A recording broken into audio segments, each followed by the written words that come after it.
crescendo diminuendo in the bar, within the bar, is that you get an asymmetrical thing. It is a bar that is in 3, which you are subdividing, so you're beating 6, right? Therefore, if you do the crescendo mathematically, you have 3 eighth notes, quavers, for the crescendo and 3 quavers for the diminuendo. So that in the middle of the bassoon, when they play the chord, which gives you the key, the F major key, that's when you start diminuendo, so that you get another speed, a rhythmical interplay of speeds. Whereas if you do this before, it is... Okay, let me try. Can I try? Of course. We try from the beginning. Can we try the beginning? Just the opening bar.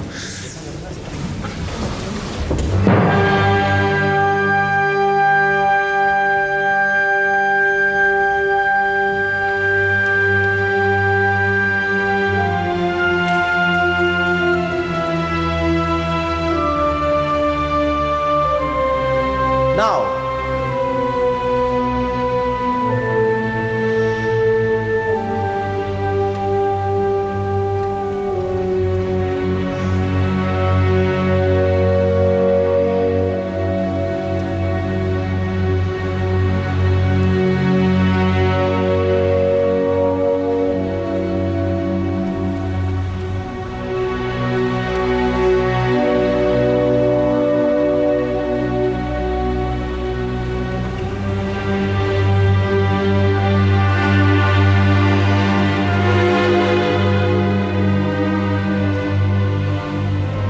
Now, I want to give you one more argument why I think this is the correct way to read bars 5, 6, and 7. The first 2 bars, F sharp, which is a very strange. We still don't know in what key we are.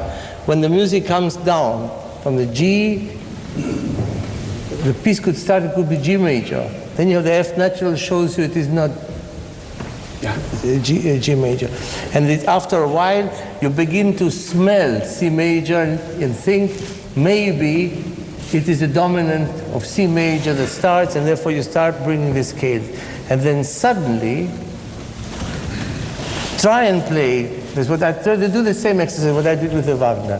Play one small, this in the 5th bar, instead of playing the F sharp, play a C. Play a C. Can you see what I mean? In the 5th bar? Yeah, instead of the F sharp, just play a C.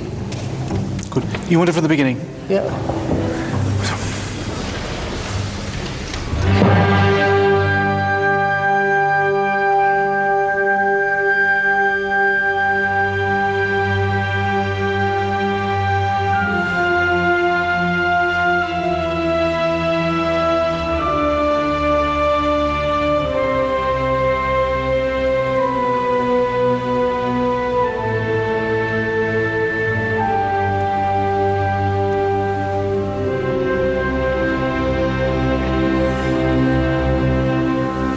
The F sharp is the surprise.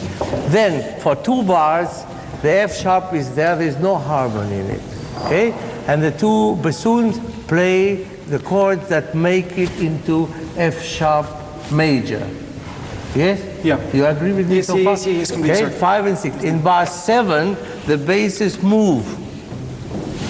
Right? Yeah. And then we realize that the F sharp was the dominant of B minor. And again, the same exercise of the crescendo and the diminuendo. And then, in the next bar, for the first time, there is a note from which the piece started. I think then you have to make it so that the ear remembers that and goes back to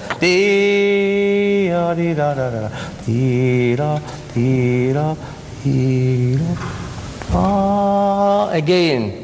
And now has another function and goes into A flat, and then suddenly we have completely lost all our bearings. In other words, Beethoven starts this piece in a completely neutral way. This is why it is important that the beginning is very neutral also in sound.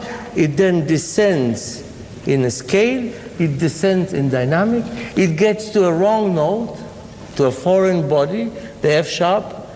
It tries to settle in it, but it doesn't work. It moves, the basses move, it doesn't work. 3 times it doesn't go. Then it goes to the G, and then you think, well, now it's going to work, instead of which you end up in another key. In order to do that, you have to make 5, 6, and 7 absolutely identical in the quantity and in the speed of the dynamic increase and decrease. So that in the 8th bar, you suddenly go to a much louder 3rd beat where you get the violins, 2nd violins, and the viola. And this is my last argument why I think that the crescendo must be maintained within the limits of the pianissimo. Otherwise, you have given that away, and there is no way that we see the difference. There isn't such a thing as a perfect performance or perfect realization or perfect interpretation, because the score in itself always contains many more possibilities that is possible to express in one performance.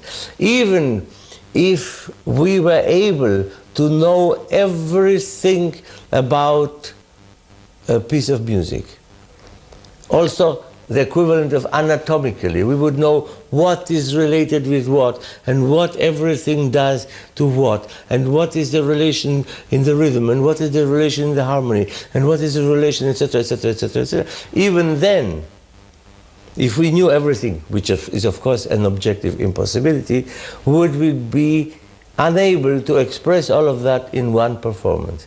It's like a mountain which always has a side that remains unseen, unless you turn the corner and then you see it, and then you don't see another side. And the other last bit of information I will give you, this is not in, you're beating in 6. This is why still people don't know where to play, because it's not in 6. It's in subdivided 3. And it's always clearer for the orchestra when you have that they see the 1 and 2 and 3, and so at any point, especially in faster music, when you subdivide, I don't think you have to always subdivide it, because then they don't know, and this is why they get confused, and people playing the F, because you are beating 6. Yeah. Okay. Beating 6 is not the same like beating 3 subdivided. Okay. Try once more? Try once more. So let me take all this in.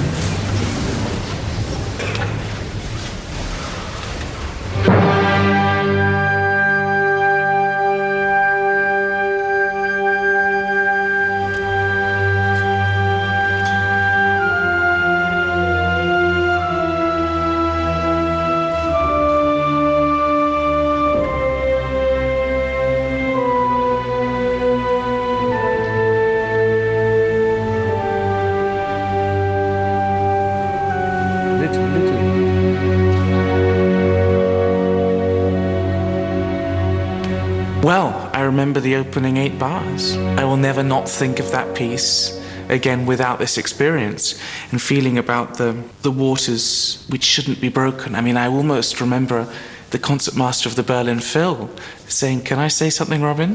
Stay under the water. Don't ever come out of the water. It will give you much more tension over the long run. And then the A flat. If you are coming out with every crescendo so much, you're coming over the water, under the water, you're missing a bit the big picture. Yeah. Try to stay in the water, closer, and create the tension from under the water until bar 27. Actually. Okay, good. Thank you. Good. Okay. Well, for that, I have to start again. Once more, we try. I was trying to do a fast crescendo. I thought the crescendo happened at a different place in the bar. You know, feeling honored also that I was being addressed by a member of the Berlin Phil, and that we were discussing music. It was a huge honor for me. And he said, "Don't disturb the waters yet. Don't ruffle us. Just let us be." And it was a whole lesson about, I was quite nervous, and I probably wanted to do too much. And actually, I just had to not do anything at all. Maybe that's what it's all about. Somehow. But I will, forever think about those first 8 bars. And I will never forget that pianissimo that he had from them. But it was an orchestra who wanted to play triple pianissimo. It was an orchestra that wanted to play 5 pianissimos. And that's what it's all about.